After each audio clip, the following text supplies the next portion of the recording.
current carry பண்ணும். So that fraction amount of current is nothing but transport number with respect to the cation with respect to the anion.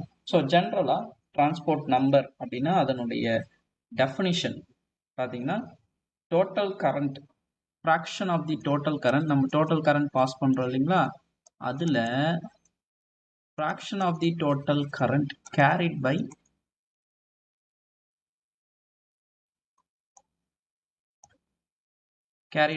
each ion, whether it is cation or anion. So carried by each ion. So இதுக்கு பேர் தான் வந்து பார்த்தீங்கன்னா transport number அப்படின்னு நாம சொல்லலாம். So இதுக்கான simple, transport நம்பருக்கான simple வந்து பார்த்தீங்கன்னா T plus with respect to the cation, T minus with respect to the